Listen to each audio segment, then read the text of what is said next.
Panganan khas Surabaya. Sing pertama, awake dhewe mulai teko panganan khas Surabaya.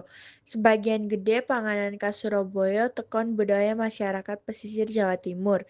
Ciri khasé iku rasane kuat, gurih, lan akeh nganggo petis. Panganan sing paling terkenal yaiku rujak cingur.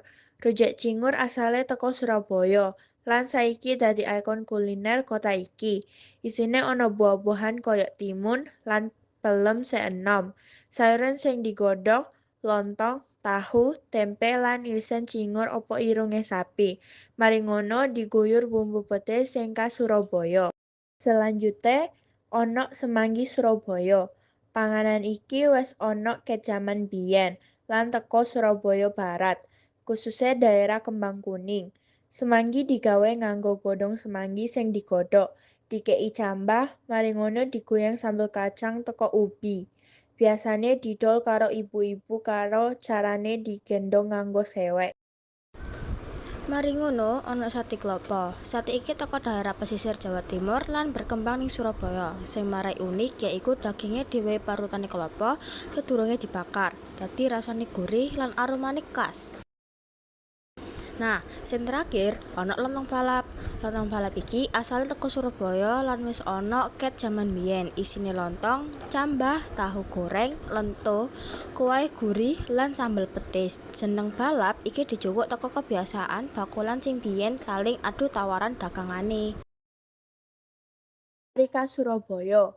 Surabaya sisan duwe tarian tradisional sing teko kesenian rakyat Jawa Timur lan mencerminkan semangat masyarakate. Tarian sing paling terkenal yaiku Tari Remo.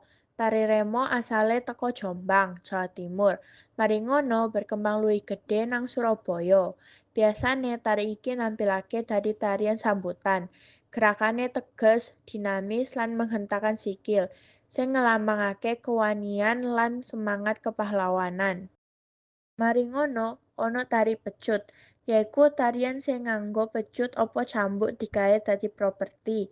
Tarian iki teko kesenian rakyat pesisir Jawa Timur lan ngelambangake ketangguhan lan semangat juang. Klambi adat Surabaya. Selanjutnya, awak dhewe bahas klambi adat Surabaya. Klambi adat iki teko budaya arek, yaiku budaya masyarakat Jawa Timur, nang bagian tengah lan pesisir sing dikenal lugas lan wani. Klambi adat lanang iku diarani apa? Diarani cak. Cak biasane dikanggo apa digawe beskap, sarung batik pesisir lan udung Surabaya sebagai nutupi sirah. Udung Surabaya duwe bentuk khas lan ngelambangake wani karo identitas arek Surabaya. Sedangkan klambi adat wedok iku diarani ning.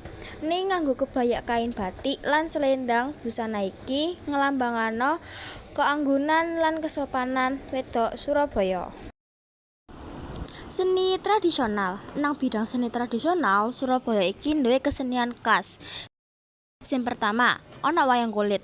Wayang kulit iku asale teko kebudayaan Jawa kuno lan berkembang nang Jawa Tengah lan Jawa Timur, termasuk Surabaya. Ceritane biasane tentang Mahabharata lan Ramayana, sing akeh karo nilai moral. Selain iku, ana ludruk, yaiku teater rakyat khas Jawa Timur sing berkembang pesat nang Surabaya. Cerita ludruk iki biasane tentang kehidupan saben dina masyarakat disampekno karo basa Jawa. Surabaya diselingi humor lan sering mengandung pesan morale. Ikon kota Surabaya. Surabaya ana akeh ikon sing terkenal pol. Sing pertama ana patung Sura lan Baya sing berasal teko legenda pertarungan Iwak Sura lan Baya lan dadi asal-usul jeneng Surabaya. Mari ngono, ana meneh Jembatan Merah. Bangunan iki bersejarah pol kanggo Surabaya. Soale peninggalan kolonial sing dadi saksi pertempuran gede nang wilayah Surabaya Utara. Dolanan arek Surabaya, budaya Surabaya sisan bisa awak dhewe delok teko dolanan tradisionale arek-arek. Sing pertama, ana engklik. Apa sing biasane disambut teklik, yaiku dolanan mencolot nang kotak-kotak sing digambar nang ngisor tanah. Mari ngono, ana gobak sodor, dolanan tradisional Jawa Timur sing digawe dolanan iki secara kelompokan. Dolanan iki ngajari kerjasama, kecepatan lan sportivitas. Panggonan. Omah adat sing terkenal nang Surabaya yaiku Omah Joglo gaya Jawa Timur. Omah iki asale teko arsitektur tradisional Jawa lan berkembang nang Jawa Timur, termasuk Surabaya. Ciri khasé atap omah iku dhuwur lan ruangane amba, sing ngelambangano keterbukaan lan kebersamaan. Basa sehari-hari. Nang kehidupan bendino, masyarakat Surabaya nganggo basa Jawa, dialek Surabaya. Lek enggak diarani dialek arek. Basa iki berkembang nang daerah Surabaya, Sidoarjo, Gresik lan Mojokerto.